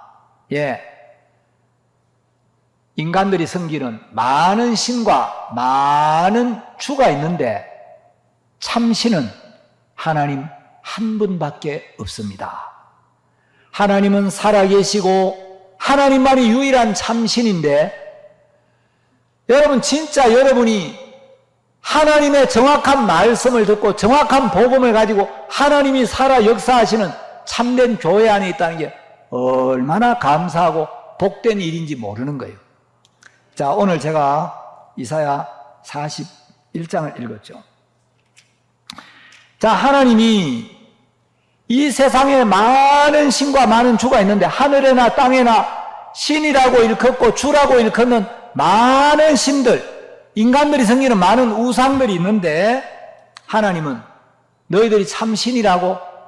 참신이라면 너희들이 참신이라는 확실한 증거를 보여라. 나는 내가 참신이라는 확실한 증거가 있다. 내가 이야기했고 내 말이 성취되었고 내가 약속했고 내가 한 약속은 반드시 이루어졌다. 인류 역사 속에 개인의 삶 속에 나는 한 번도 거짓말한 적이 없고 내가 한 약속을 한 번도 이루지 않은 적이 없었다. 그럼 나는 살아있는 참신이다. 그런데 너희들 우상들이 참신이라는 증거가 뭐냐? 자, 그 다음에 22절. 두 번째, 이제 참신의 첫 번째 조건은 확실한 증거를 보여야 된다. 두 번째 조건은 장차 당할 일을 우리에게 진술하라. 신이라면 미래를 알아야 돼요. 앞으로 일어날 일들을 미리 알고 그걸 미리 말할 수 있어야 된다는 거죠. 미래를 알고 미리 말할 수 없으면 그건 신이 아니다. 그래서 장차 당할 일을 우리에게 진술하라. 네가 진짜 신이라면, 너희 우상들이 진짜 신이라면 앞으로 세상에 어떤 일이 일어날지, 앞으로 세상이 어떻게 될지 이야기해봐. 나는 이야기했어. 나는 성경에 예수님이 오시기 전에 앞으로 예수님이 오실 걸 미리 이야기했고 내가 이야기한 대로 메시아가 왔고, 다니엘서 9장에 보면 앞으로 이 세상에 일어날 나라들을 내가 정확하게 이야기했어. 다니엘서 2장에 보면 바벨론 제국이 망하고 그 뒤를 이어 페르시아 제국이 일어나고, 페르시아 제국이 망하고 나면 헬라 제국이 일어나고, 헬라 제국이 일어났다가 망하고 나면 로마 제국이 일어난다고 내가 이야기했어. 인류 역사를 살펴봐. 내가 예언한 그대로 성취됐잖아. 나는 내가 말하고 말한 데 이루어졌다. 그 너희들 우상들 중에 앞으로 세상에 일어날 미래의 일들을 정확하게 미리 말하고 미리 말한 대로 이루어진 그런 우상이 있으면 나와봐. 이게 하나님의 말씀이에요. 자, 22절. 또 이전 일에 어떠한 것도 고하라. 자, 참신이라면 미래로 다 알아야 되지만 과거도 알아야 돼. 세상이 어떻게 창조되었나? 이 세상이 어떻게 만들어졌나? 인간은 어떻게 창조되었나? 이전 일이 어떻게 된 것도, 천지가 어떻게 창조되었는지, 세상은 어떻게 만들어졌는지, 왜 만들어졌는지, 사람은 어떻게 만들어졌는지, 이 지구에 사람이 어떻게 시작되었는지, 인간의 불행이 언제부터 왜 시작되었는지 이것도 이야기할 수 있어야 돼. 나는 이런 걸 정확히 이야기하고 있어. 근데 나 하나님 말고 너희들 우상들 가운데 세상이 언제 어떻게 창조되었고 무슨 목적으로 창조되었고 인간의 불행이 언제부터 시작되었는지, 왜 인생에 이런 어려움이나 고통이 있는지 그거 이야기할 수 있는 우상 나와봐. 없지. 이게 하나님의 말씀이라. 자, 그 다음 우리가 연구하여 그 결국을 알리라. 혹 장래사를 보이며, 너희들이 진짜 신이라면 장래사를 보여봐. 장래에 일어날 일들 미리 이야기해줘봐. 나는 세상에 일어날 미래의 일들을 정확하게 미리 이야기했다. 자, 여기 자꾸 이사야 44장 7절 한번 봅시다. 44장 7절에 보시면, 내가 옛날 백성을 세운 이후로 나처럼 외치며 고하며 진술할 자가 누구뇨? 있거든 될 일과 장차 올 일을 고할지어다. 나 하나님처럼 앞으로 되어질 일들, 장차 올 일들을 외치고 고하고 이야기할 그런 신이 어디 있어? 누구야? 나와봐. 없지. 나밖에 없지. 그러니까 나 하나님만이 참 신이야. 이야기를 하시는 거예요. 자, 그 다음에 이사야 41장 23절에 보시면, 후레사를 진술하라. 후레사라는 것은 뒤후 올레 일사자. 자, 내가 세상을 떠난 뒤에 오게 될 일, 내가 죽고 난 뒤에 우리에게 오게 될 일, 요걸 전도서에서는 신후사라. 이제 몸신 뒤후 일사. 내가 이 몸을 떠나고 난 뒤에 이제 우리가 일어나게 될 일. 쉽게 말해 사후세계. 진짜 신이라면 후레사, 신후사. 우리가 육체를 떠나고 난 뒤에, 죽고 난 뒤에 사후에 어떤 일이 있게 되는지 여기에 대하여 정확한 이야기를 해줄 수 있어야 된다. 죽고 난 뒤에 죽음 너머에 어떤 세계가 있는지 그걸 정확하게 이야기 못 해주면 그건 신이 아니야. 나는 정확하게 이야기할 수 있다. 나는 거룩하기 때문에, 나 하나님은 공의로우시기 때문에 죄를 가지고는 절대 하나로 못 들어가고, 어떤 죄든지 호리만한 죄라도 죄가 있으면 하늘나라 못 간다. 죄가 있으면 죄의 삭시 사망이기 때문에 심판을 받고 영원한 지옥에 들어가서 영원히 고통을 받게 된다. 이게 나 하나님의 말씀이야. 자, 그리고 23절 뒤에 보면 또 신이 되려면, 진짜 신이려면 이런 걸 할 수 있어요. 또 복을 내리든지 화를 내리라. 우리가 함께 보고 놀라리라. 참 신이라면 인생 속에 개입해서 인간에게 복도 줄 수 있어야 되고 인간에게 화도 내릴 수 있어야 돼요. 인간의 삶에 관여할 수 있는 능력이 없다면 그건 신이 아니라는 거죠. 정말 하나님의 은혜를 사모하고 하나님의 긍휼을 사모하고 하나님을 경외하고 하나님을 의지하고 하나님을 가까이 하는 사람들에게 하나님이 복을 주시고, 마음이 교만하고 영적인 데 관심이 없고 육을 따라 살고 하나님 없인 여기고 말씀과 교회를 없인 여기고 그런 인간들에게 어려움을 주시고 화도 내리고, 그게 신이다. 이렇게 할 수 있어야 이게 참 신이다. 이렇게 할 수 있는 자가 나 여호와 외에 누가 있느냐? 나 말고 이런 신이 있어? 나와봐. 누구야? 아무도 없지. 그러니까 나 하나님만이 참신이다. 이야기를 하나님이 하고 계시는 거예요.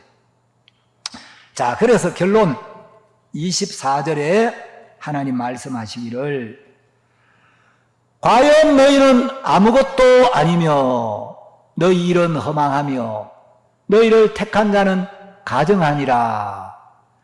자, 너희들이 이런 능력이 없다면, 너희들이 이런 걸 모른다면, 너희들이 이렇게 못한다면 너희는 아무것도 아닌 우상이야. 너희 일은 허망하며 너희를 택한 자는 가증하다. 여러분, 우리가 믿는 하나님은 살아계신 하나님입니다. 여러분, 성경을 모르는 사람들이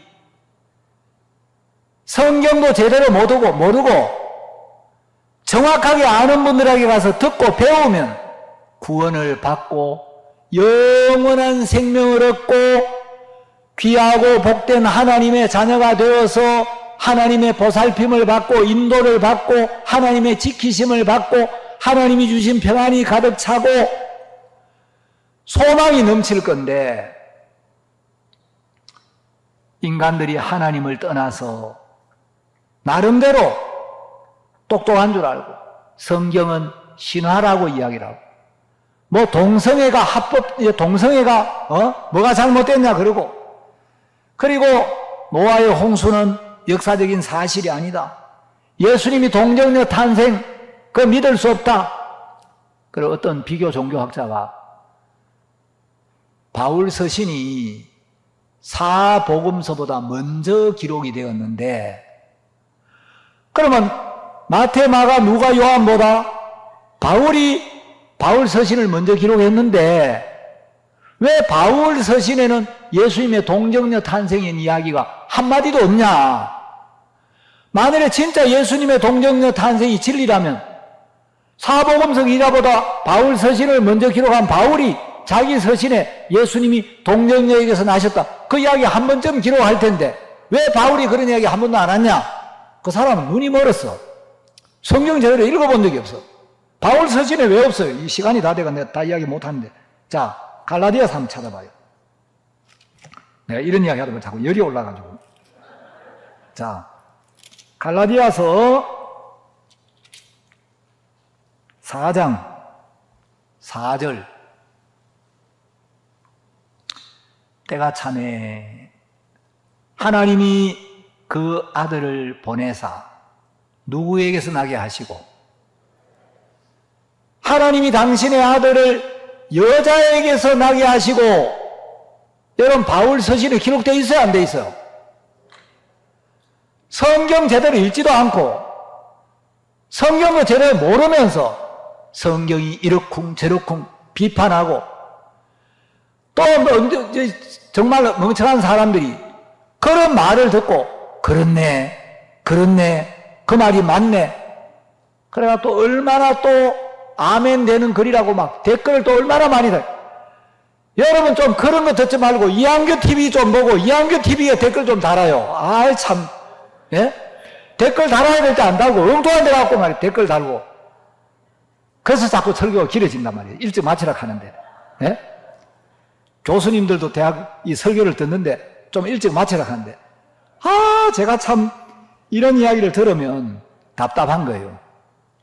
여러분, 예수님이 죽은 자도 살리고, 우리가 의학적으로 이해가 안 가지만 죽은 자도 살리고, 생물학적으로 이해가 안 가지만 동정녀에서 나게도 하고, 여러분 물리학적으로 이해가 안 가지만 바다 위도 걸으시고, 화학적으로 이해가 안 가지만 물로 포도주도 만드시고 피로 모든 죄도 씻으시고, 그래야 우리가 그 부분을 믿지. 우리가 못하는 일도 해야 하나님이고 우리가 할 수 없는 일도 하니까 우리는 하나님 믿는 거 아니에요. 아멘. 여러분, 여러분이 주님과 가깝지 아니하고 여러분 교회 안에 마음을 함께하고 마음이 속하지 아니하면 이런 이단 사설들에 자꾸 여러분이 미혹이 되고 그런데 휩쓸려가 흔들흔들 할 수도 있다는 거예요. 여러분, 교회 안에 마음을 열고 교회와 마음을 같이 하고 정확한 진리의 말씀을 들으면 여러분 마음의 믿음이 자꾸 자라고 견고해지고, 여러분 우리 교회 안에 얼마나 감사하고 기쁘고 행복한 감정이 많아요. 그 무거운 죄짐에서 벗어나고 율법에서 벗어나고, 여러분 진짜 아픈데 병도 낫고 물질적인 데 매여 있다가 벗어나고. 노혜경 자매님, 요즘도 잠이 안 와요? 잘 자고 있습니까? 요 정인이 있어요. 카메라 한번 비춰줘요. 저 자매님이 병원에 수술하고 난 뒤에 그 다리 통증보다도 수술하고 난 뒤에 잠이 안 와가 열흘 동안 잠을 못 자가지고 문자를 보냈어요. 목사님, 수술한 것보다 열흘 동안 잠을 못 자가지고 너무 고통스러운데 병원에서 의사가 수면제 처방을 이틀 해줬는데 수면제를 먹어도 아무 효과가 없습니다. 기도해달라고. 제가 찾아가서 기도한 것도 아니고, 자매님, 내가 지금 열차 안인데 나중에 전화로 기도해줄게요. 전화로 기도를 했어요. 그 다음 날부터 오늘날까지 그 다음 날 문자가 왔어요. 목사님, 모처럼 어젯밤에 잠이 쏟아져가지고 하마터면 오늘 새벽 기도도 못 나갈 뻔했습니다. 너무 감사하다고. 그래가 이제 요즘도 잘 자나 싶어 내가 한 달쯤 지나가 전화를 하면서, 자매님, 요즘 잠 잘 잡니까? 잘 잡니다. 낮잠 밤잠 잘 잡니다. 한 2달 전인가 지나가다가 계단에서 만났어요. 목사님, 저 안수 한번 더 받아야 될 것 같아요. 아, 왜요? 또 잠이 안 와요? 아니요. 목사님이 기도를 너무 세게 하셨는데 지금 잠이 너무 많이 와가지고 잠이 주체가 안 돼가 지금 성경 읽고 기도하는 시간도 부족해가, 목사님 잠 좀 덜 오게 좀 안수하면 더 받아야 될까? 아이, 괜찮다고 푹 자라고. 여러분, 우리 하나님은 살아계신 능력의 하나님입니다. 여러분, 무신론자들이 나와가지고 똑똑한 줄 알고, 하나님을 맛본 사람은 이론이 필요가 없어요. 여러분 생각을 버리고 마음을 낮추고 하나님 앞에 마음을 열고 말씀을 받아들이면 누구에게나 하나님 능력으로 역사하십니다. 자기 똑똑한 걸 안 버리는 사람은 신앙이 안 돼요. 여러분 암만 똑똑해도 하나님만큼 똑똑합니까? 하나님과 가까워지면 가까워질수록 내가 미련하고 정말 내 자신이 아무것도 아니구나. 그래서 나에게 주의 은혜가 필요하다. 신앙은 여러분이 완벽해지려고 애쓰는 게 아니고 완벽한 주님을 의지하고 완벽한 주님을 믿고 완벽한 주님께 여러분을 맡기는 것입니다. 오늘 말씀은 여기까지 드리도록 하겠습니다.